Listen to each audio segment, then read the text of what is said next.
Heart disease is the #1 killer in America by far. It kills one of us every 34 seconds. But there is one group of people who seem to have completely solved this problem. Scientists discovered a remote Amazonian tribe with the healthiest hearts ever recorded. And their diet, it shatters every rule we've been told about health and nutrition. It's not keto, it's not paleo, it's not plant-based.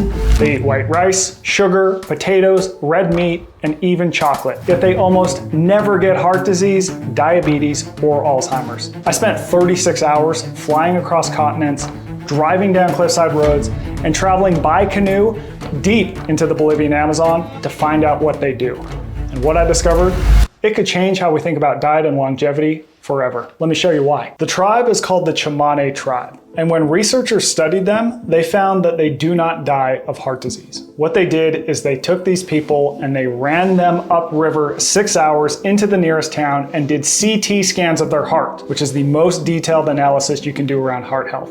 And they found that the plaque buildup in their heart was significantly lower than we experience in the developed world, and in turn, they do not die from the disease. Meanwhile, the average person in the developed world has a 50-50 shot of dying of heart disease. It is by far our #1 killer, and everyone ignores it.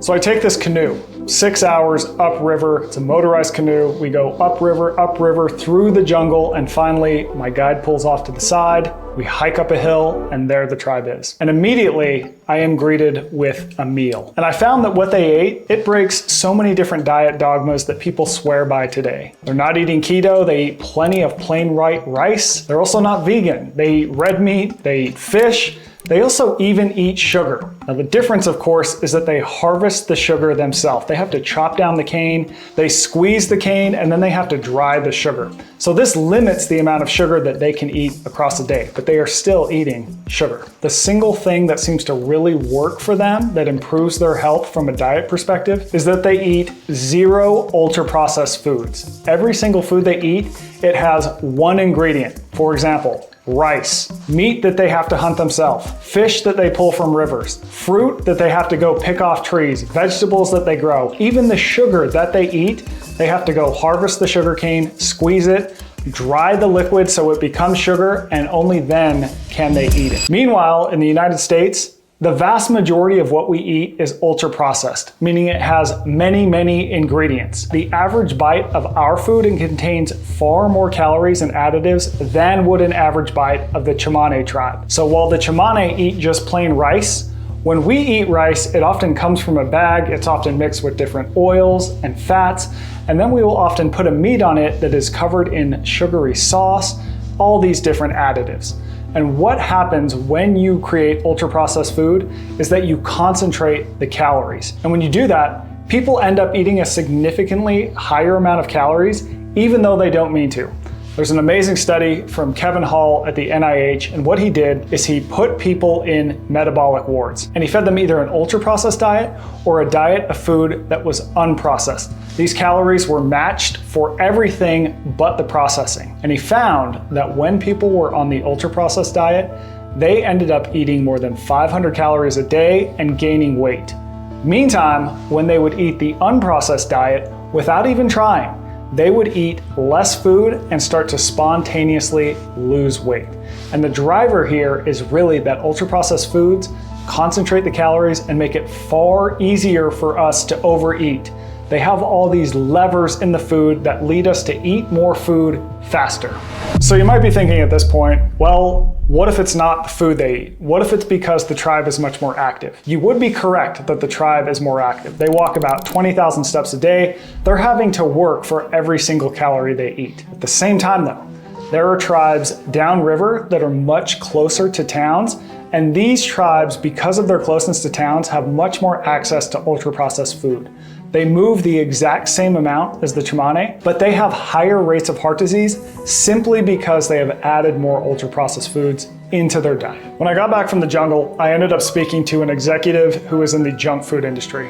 And he told me that if you want to make a junk food sell a lot and a little bit more addictive so people will eat more of it faster, the food has to have 3 V's. It's got to have value, meaning it's cheap.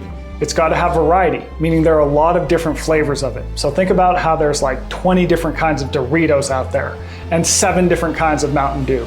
And then finally, number 3 is that it has to have velocity, meaning that it is much faster to eat compared to unprocessed foods.